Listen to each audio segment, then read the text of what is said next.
마태복음 18장 21절에서 35절 말씀 우리 함께 읽겠습니다. 마태복음 18장 21절에서 35절입니다. 시작. 그때에 베드로가 나와 이르되 주여, 형제가 내게 죄를 범하면 몇 번이나 용서하여 주리이까? 7번까지 하오리이까? 예수께서 이르시되 내게 이르노니 7번뿐 아니라 7번을 70번까지라도 할지니라. 그러므로 천국은 그 종들과 결산하려 하던 어떤 임금과 같으니, 결산할 때에 10,000달란트 빚진 자 하나를 데려오매 갚을 것이 없는지라. 주인이 명하여 그 몸과 아내와 자식들과 모든 소유를 다 팔아 갚게 하라 하니, 그 종이 엎드려 절하며 이르되 내게 참으소서, 다 갚으리이다 하거늘, 그 종의 주인이 불쌍히 여겨 놓아 보내며 그 빚을 탕감하여 주었더니, 그 종이 나가서 자기에게 100데나리온 빚진 동료 한 사람을 만나 붙들어 목을 잡고 이르되 빚을 갚으라 하매, 그 동료가 엎드려 간구하여 이르되 나에게 참아 주소서, 갚으리이다 하되 허락하지 아니하고 이에 가서 그가 빚을 갚도록 옥에 가두거늘, 그 동료들이 그것을 보고 몹시 딱하게 여겨 주인에게 가서 그 일을 다 알리니, 이에 주인이 그를 불러다가 말하되 악한 종아, 내가 빌기에 내가 내 빚을 전부 탕감하여 주었거늘 내가 너를 불쌍히 여김과 같이 너도 내 동료를 불쌍히 여김이 마땅하지 아니하냐 하고, 주인이 노하여 그 빚을 다 갚도록 그를 옥졸들에게 넘기니라. 너희가 각각 마음으로부터 형제를 용서하지 아니하면 나의 하늘 아버지께서도 너희에게 이와 같이 하시리라. 아멘. 아마 여기 계신 분들은 모두 한 번쯤은 허리가 아파본 그런 경험이 있으실 텐데요. 저도 젊기는 하지만 청년 때 1년에 꼭 한두 번씩은 허리 때문에 굉장히 고생을 했습니다. 군대에서 자대를 배치받고 나서 얼마 지나지 않은 때였는데, 무거운 것을 그렇게 이렇게 요령 없이 들다가 그만 허리를 다쳤었습니다. 하지만 뭐 자대에 온 지 얼마 안 되는 쫄병이었으니까 뭐 눈치도 많이 보이고 해서 아프다는 소리도 못했고요. 그리고 또 치료도 당연히 받지를 못했습니다. 그래서 그때 다친 허리가 한 번씩 말썽을 부리더라고요. 다행스러운 것은 운동을 시작하고부터는 지금까지도 제가 운동을 해오고 있는데 지금은 괜찮습니다. 그런데 제가 이렇게 이 허리를 한번 아파 보니까, 허리가 문제가 생기면 이 보기에는 뭐 상처도 없고 또 멍든 곳도 없어서 깨병처럼 보이지만, 이 당사자는요 힘을 제대로 쓸 수가 없더라고요. 앉고 일어서는 것도 굉장히 불편하고 힘들고, 심지어 저는 머리를 혼자 감지도 못해서 이렇게 아플 때는 이 가족들의 도움을 받아야만 했습니다. 이처럼 여러분, 우리 몸의 중요한 부위 또는 기관이 병들고 아프면 곧바로 우리의 삶이 위축되고 또 힘들어지는 것처럼, 신앙생활에서 특히 우리가 격주로 지금 기도에 대해서 배우고 있으니까 기도와 관련지어서 우리가 생각해 보면, 여러분 어떻습니까? 허리가 아픈 사람이 주저앉을 수밖에 없는 것처럼, 기도도 늘 잘 되는 것은 아니고 뭔가 모르게 위축이 되고 또 힘이 빠질 때가 있죠, 그죠? 그래서 우리가 이 기도하는 게 힘들면 어떻습니까? 자연적으로 또 뭐 기도하기를 이렇게 쉬게 되고 또 힘쓰지 못하게 되는데, 그러면 또 그 영향은요 우리의 마음이나 생각 그리고 일상생활 전반에 그렇게 미치게 되죠. 그러면 여러분, 우리가 아픈 허리를 운동으로 보강해 줄 수 있듯이 이 주저앉으려고 하고 또 힘이 빠져가는 기도를 다시 일으켜 세우는 그런 방법이 있다면 무엇이 있겠습니까? 저는 이 일에 경험적으로 크게 두 가지 방법을 알고 있습니다. 먼저 하나는 시편으로 기도하는 것입니다. 예전에 제가 소개했던 기억이 나는데 시편을 이렇게 펴놓고 짧은 구절을 한 절 탁 읽고 나서 그 구절에 우리의 말로 그렇게 살을 붙여가면서 기도하는 방법인데 그렇게 기도를 해보면 제가 몇 곳에서 이렇게 함께 시편을 통해서 함께 기도해 봤는데 하나같이 고백하고 또 제가 들은 반응은 기도의 힘을 얻고 마치 이렇게 허리가 이렇게 탁 똑바로 서 있는 사람처럼 기도가 바르게 서는 그런 경험을 하게 되었다. 제가 그런 어떤 후기를 할까요? 그런 것들을 많이 들었습니다. 그래서 계획하고 있기로는 지금은 우리 교회가 수요 예배를 말씀만 듣고 마무리하고 있지만 빠른 시일 안에 시편으로 기도하는 그런 기도회 이렇게 수요일에 가져보려고 계획 중입니다. 시편으로 기도하는 방법 말고 기도의 뼈대를 세우는 또 다른 방법은 바로 주기도문을 따라서 기도하는 것입니다. 주기도문을 단순히 주문처럼 외우는 것이 아니라 각각의 간구가 의미하는 바를 알고 이해하면서 역시 여기에 나만의 언어로 살을 붙여 나가기 시작하면 우리가 기도의 방향을 잃고 방황할 때 또 때로는 무엇을 어떻게 구해야 할지 몰라서 막막할 때 큰 도움을 얻을 수 있습니다. 오늘 우리가 살펴볼 주기도문의 강구는 우리가 우리에게 죄 지은 자를 사하여 준 것 같이 우리 죄를 사하여 주옵시고입니다. 제가 따로 설명하지 않아도 이 간구는 회개와 용서를 구하는 것이구나 하는 것을 여러분 대번에 알 수 있죠, 그죠? 하지만 이 간구에 담겨 있는 의미를 더 자세히 살펴보기 전에 먼저 기억해야 할 것이 있습니다. 무엇인가 하면 이 회개와 용서의 간구는 우리가 지난번에 다루었던 일용할 양식을 주옵소서 하는 그 간구와 하나라는 거예요. 실제로 마태복음 6장에서 주님께서 가르쳐 주신 기도를 영어 성경을 통해서 보면 일용할 양식을 구하는 기도와 오늘 우리가 다루는 이 회개와 용서의 간구는 그리고 라는 그런 단어로 이어져 있습니다. 각각 떨어져 있는 게 아니라 하나로 연결되어 있다라는 것이죠. 여러분 이것이 무슨 뜻이겠습니까? 우리에게는 일용할 양식이 필요하듯이 매일 회개하고 하나님 앞에 용서를 구하는 일도 매일 그렇게 요구되고 필요하다라는 의미입니다.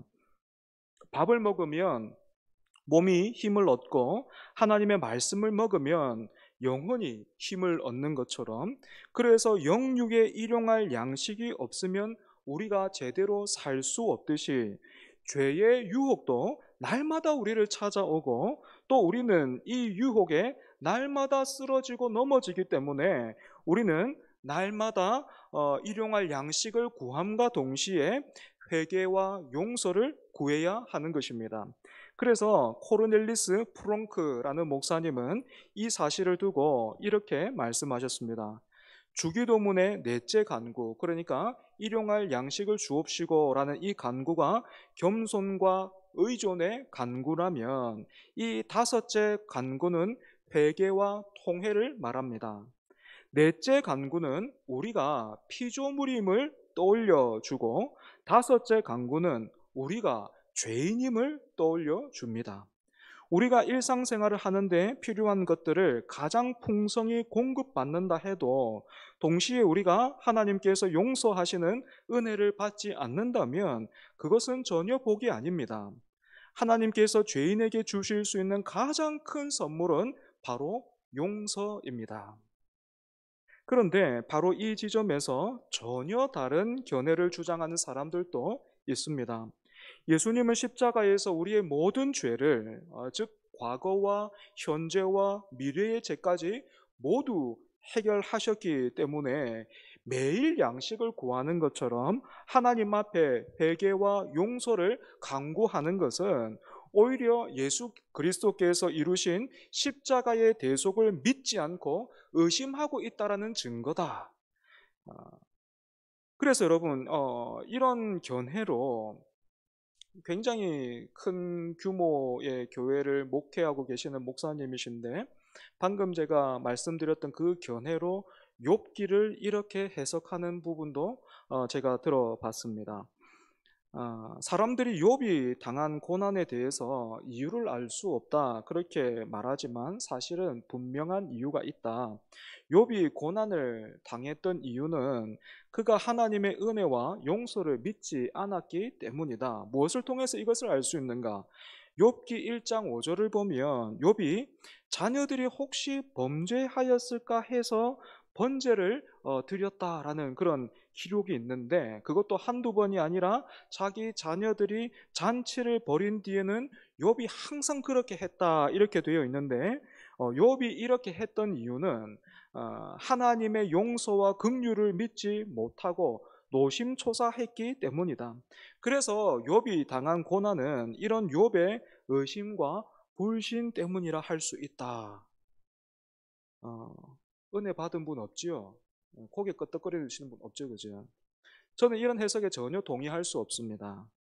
가장 큰 이유를 말해 보자면 욥기 1장 5절을 다시 보면 성경은 자녀들을 위해서 매번 하나님 앞에 제사를 드렸던 욥의 행위를 부정적으로 말하고 있는 것이 아니라 하나님을 경외하고 있는 하나의 본으로 우리에게 말해주고 있기 때문입니다.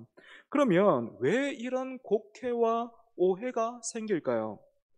오늘 우리가 주기도문을 통해서 살피는 회개와 용서의 강구는요, 이제 막 예수 그리스도의 복음을 듣고 믿음으로 거듭난 사람이 드리는 회개와 용서의 간구와는 다릅니다. 예수님이 기도를 가르쳐 주신 대상이 제자들이었다라는 것을 우리는 기억할 필요가 있는 것이죠. 그러니까 똑같이 회개와 용서의 간구라고 해도 이제 막 거듭난 사람이 드리는 그 간구와 이미 거듭난 사람이 날마다 드리는 회개와 용서의 간구는 다른 거예요.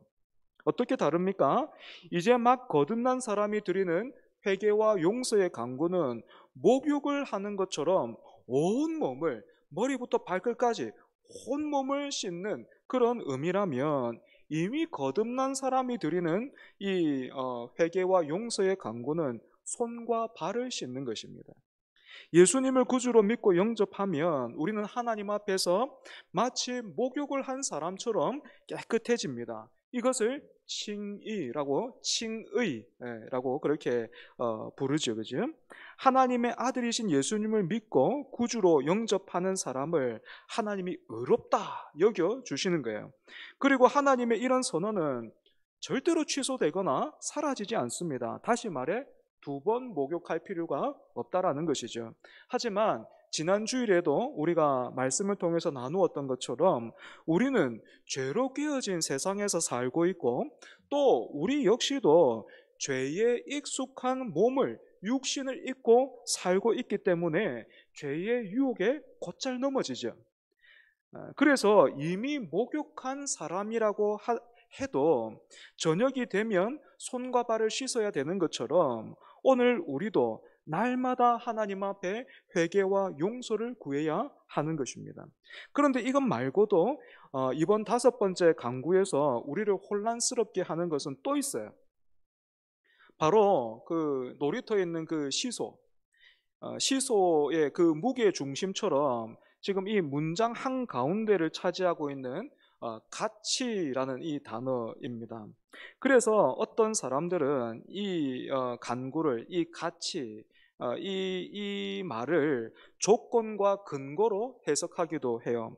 내가 먼저 다른 사람을 용서해야 하나님도 나를 용서해 주시는구나 이렇게 생각하는 겁니다.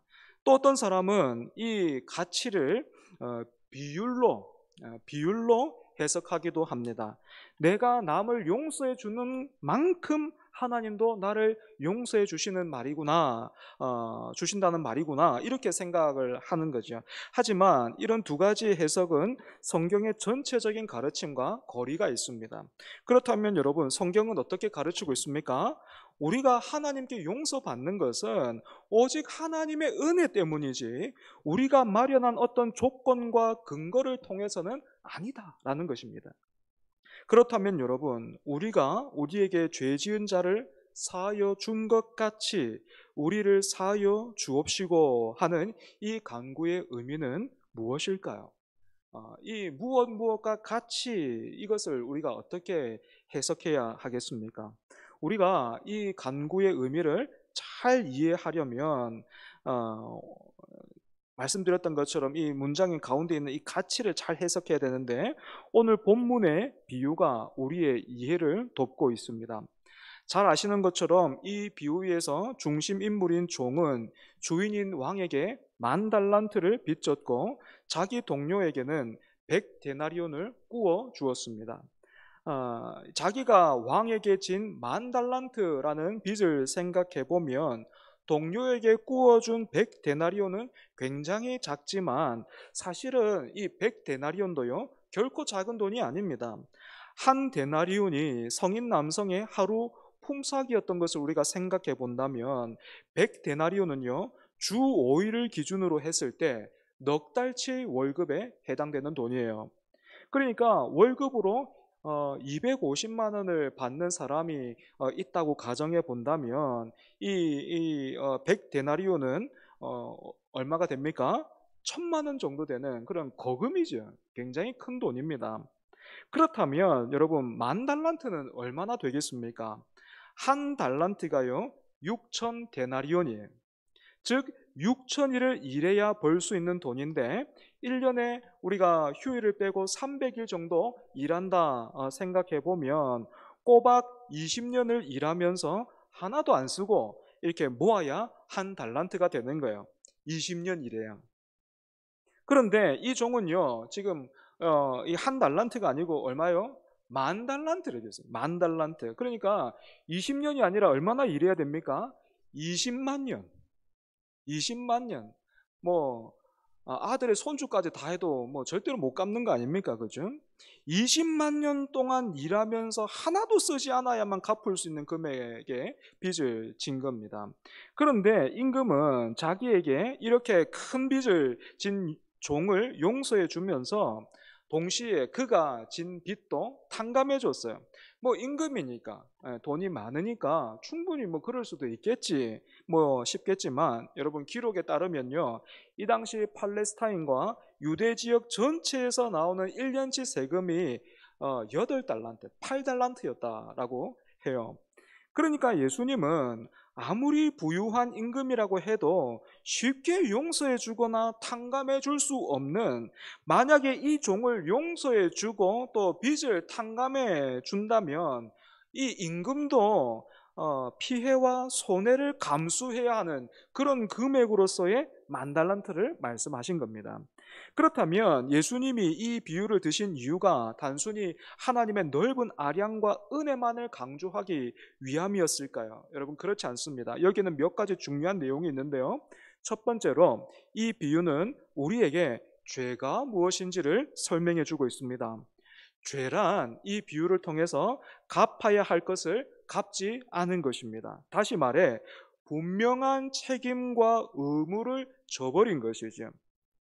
특히나 여러분, 예수님이 이 비유에서 죄를 빚으로, 즉 경제적인 용어로 표현하셨다라는 것을 다시 한번 우리는 생각해 볼 필요가 있습니다. 죄는 결코 추상적이거나 아니면 정신적인 것이 아니라 굉장히 실제적인 문제다라는 것을, 이 죄를 빚이라는 경제적인 용어를 사용하심으로써 지금 말씀하신 겁니다. 둘째로 우리가 이 비유를 통해서 알 수 있는 것은 인간의 능력으로는요 하나님께 빚진 것을 갚을 수 없다라는 사실입니다. 여기에서 많은 사람들이 고개를 숙이면서도 사실은 억울해하고 있는 것을 저는 알고 있어요. 왜냐하면 저도 그랬기 때문에 그렇습니다. 내가 하나님 앞에 죄인이다라는 그런 사실은 얼마든지 인정할 수 있지만, 그렇다고 해서 내가 그렇게나 죽일 만큼의 죄인은 아니다. 20만 년만큼이나 그 일에서 갚아야 될 정도로 그 정도의 빚을 진 사람은 아니고, 그리고 또 적어도 저기에 있는 저 사람보다는 내가 낫다 라는 그런 인식이 사람들 내면에는 그렇게 깔려 있는 겁니다. 그러니까 다시 말해서 나는 그 정도로 막 죽일 죄인은 아니다라고 생각을 하는 거죠.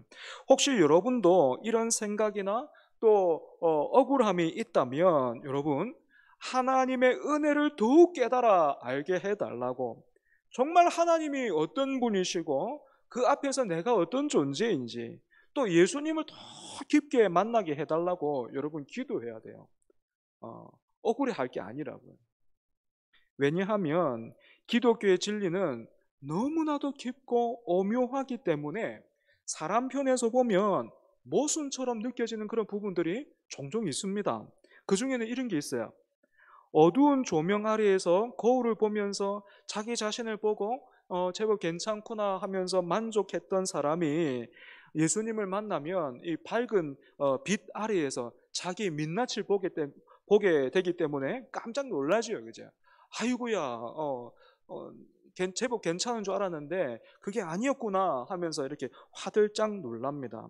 어, 그래서 여러분, 신앙생활을 계속 해가면 여러분 어떻습니까? 점점 더 이렇게 괜찮아집니까?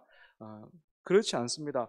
분명히 우리는 예수 그리스도를 닮은 그런 새로운 창조물로서, 피조물로서 그렇게 점점 영광스러워짐과 동시에 우리가 어떻게 느껴지냐면, 이 빛 대신 하나님 앞에 점점 더 가까이 나가면요, 하나님을 알면 알수록 그 절대 거룩이신, 절대 영광이신 그분을 알면 알수록, 그분께로 가까이 가면 가까이 갈수록, 깊은 은혜의 자리로 들어가면 들어갈수록 무엇을 경험하게 됩니까? 양파처럼 까도 여전히 죄로 물들어 있는 내 모습을 보면서 요거 하나만 벗겨내면은 괜찮을 줄 알았는데, 문제가 다 해결될 줄 알았는데, 이 까도 똑같은 거예요. 까도 여전히 욕심과 정욕이 구석구석 그렇게 자리 잡고 있고, 그렇게 전혀 생각하지도 않았는데 선한 것을 구하는, 선한 것을 바라고 있는 내 안에 정말 부르지도 않고 생각하지도 않았는데 자연스럽게 어떤 그 계산과 의도가, 이기적인 계산과 의도가 이렇게 다 깔려 들어오는 것처럼, 그런 내 자신을 보면서 경악하는 거예요. 내가 이 정도로 죄인이구나 하는 것을 깨달으면서 경악하는 거예요. 그래서 나는 양심대로 이제까지 살아왔기 때문에 사람들에게 빚진 것은 없고, 하나님 앞에는 그래도 100데나리온쯤은 빚이 있겠다 싶었던 사람이요, 점점 변하는 겁니다. 사실은 내가 10,000달란트 빚을 진 종이었구나. 그런데 하나님께서 자신도 피해와 손해를 감수해야 했지만 10,000달란트 빚진 종을 용서해 준 임금처럼 나를 예수 그리스도를 통해서 용서해 주셨구나 하는 것을 깨닫게 되면서 갈수록 더욱 하나님의 은혜에 감사하고 그 앞에 무릎을 꿇는 것이 살아있는 신앙이고 제대로 된 신앙생활이 되는 것입니다. 사랑하는 여러분, 이렇게 내가 하나님으로부터 10,000달란트의 빚을 용서받았고 탕감받았다라는 것을 인정하고 그 은혜를 누리며 의지하는 사람만이 나에게 100데나리온의 빚을 진 그 동료를 용서해 줄 수 있는 것입니다. 앞서 살펴봤듯이 100데나리온도요 결코 적은 돈이 아니에요. 그래서 그런 빚을 탕감해주고 동료를 용서해 주는 것은 결코 당연하지도 않고 자연스러운 일도 아니고 쉽지 않아요. 하지만 하나님께 진정으로 용서받은 사람은 진심으로 나에게 그 100데나리온의 빚을 진 그 형제도 용서할 수 있는 것입니다. 여러분, 이런 교훈을 거꾸로 한번 생각해 보면 그러면 또 어떤 말이 됩니까? 지금 진심으로 형제 자매를 용서하지 않고 있는 사람이 있다면 그 사람은 어쩌면 하나님께 용서받지 않은 사람일 수도 있다라는 겁니다. 굉장히 무서운 말이죠. 하나님의 은혜를 경험하지 못한 사람이라는 거예요. 하나님을 믿고 있다라고 말하지만 사실은 그 하나님의 크신 용서, 예수 그리스도로 인해서 우리의 그 죄값을 다 해결하셨다는 그 말의 깊이와 너비를 모른다는 거예요.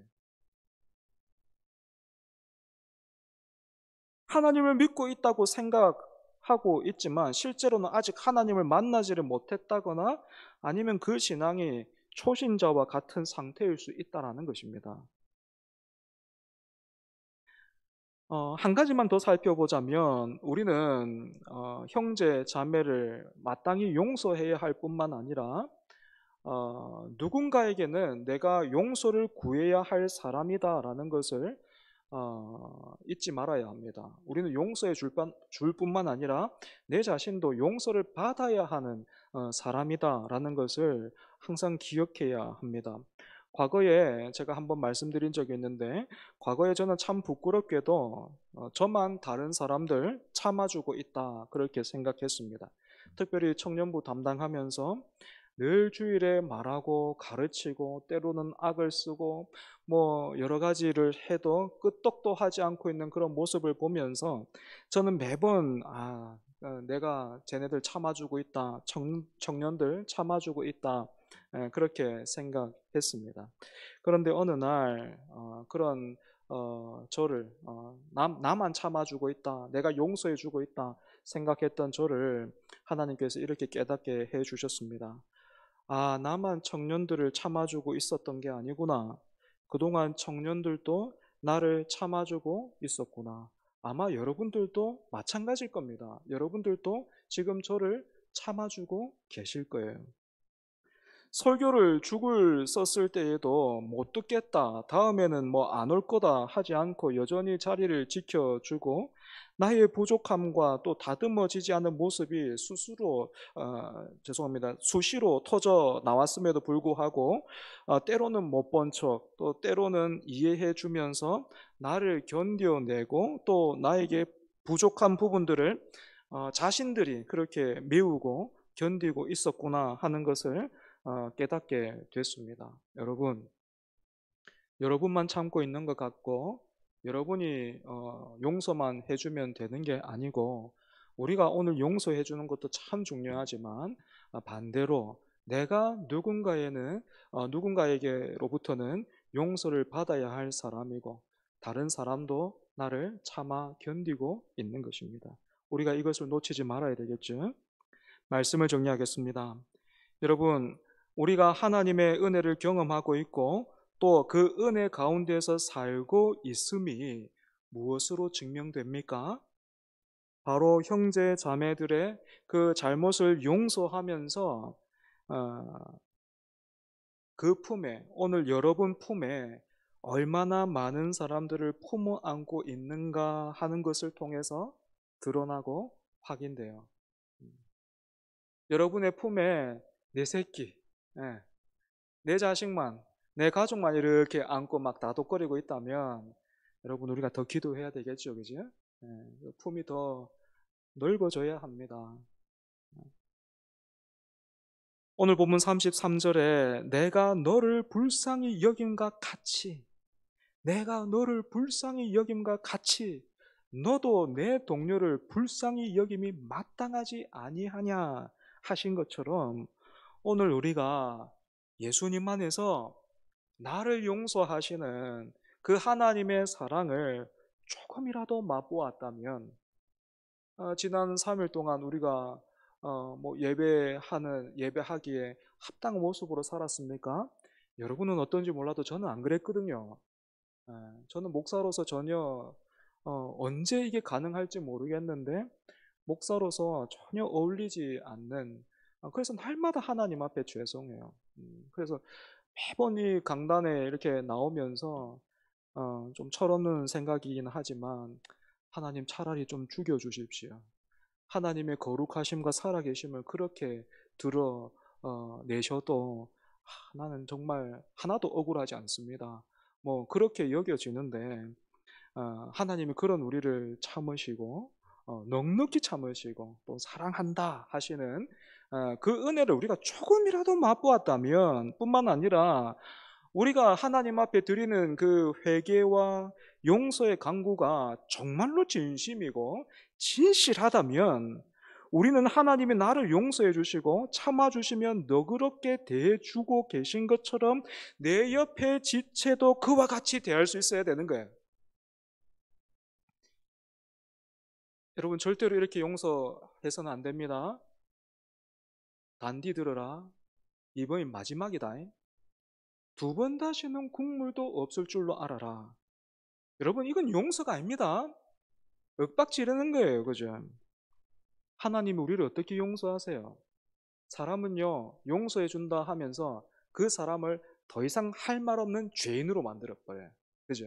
예.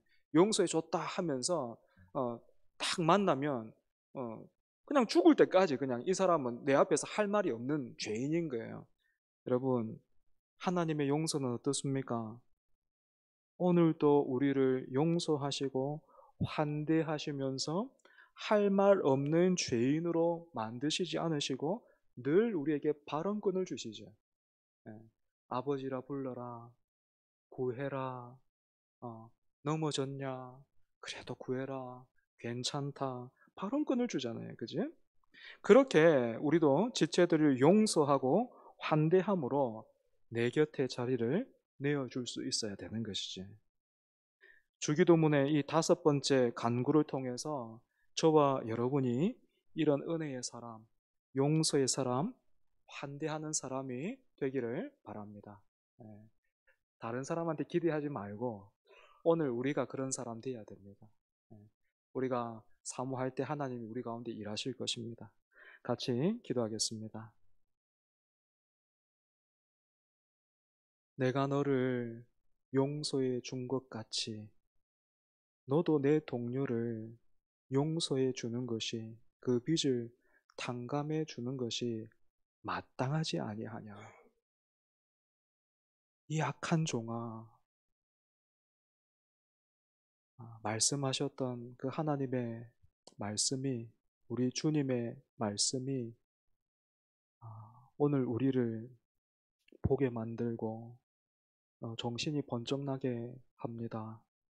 하나님, 우리가 우리의 회개와 또 하나님 앞에 용서를 비는 그 간구들이 참 많이도 형식적으로 전락해 버렸고 살아있는 고백이 아니었음을 내 옆에 지체들을 용서하지 못하고 환대해 주지 못하는 그것으로 드러나고 증명이 되었습니다. 그런 우리에게 하나님이 다시 한번 이 주기도문의 다섯 번째 간구를 통해서 이렇게 구하라. 이것이 마땅하다라고 말씀하여 주시니 하나님 감사합니다. 핑계대거나 외면하지 말게 하여 주시고 우리가 일용할 양식을 구하는 것처럼 하나님 앞에 날마다 회개와 통회의 간구를 올려드리고 또 하나님께서 나를 용서해 주신 것처럼 그래서 하나님이 오늘 우리에게 늘 발언권을 주시고 가까이 부르시는 것처럼 나도 내 형제와 자매를 용서하며 환대하며 기꺼이 곁에 자리를 내어줄 수 있는 우리가 되게 하여 주옵소서. 하나님, 참 너무 이기적이라서 여전히 내 품 안에 있는 사람들 보면 아, 가족들밖에 없습니다. 이방인들도 믿지 않는 사람들도 그렇게 사는데 그런 사람들과 오늘 우리의 모습이 하나 다를 것이 없습니다. 하나님 그런 우리의 강박함을 용서하여 주시고 이제는 기도를 배워서 하나님의 마음을 닮아가며 또한 그 삶도 하나님을 닮아가는 우리가 되게 하여 주옵소서. 이 은혜가 참으로 우리 교회 안에 충만히 임하고 이 은혜로 우리 교회가 빚어져 가게 하여 주옵소서. 예수님 이름으로 기도합니다. 아멘.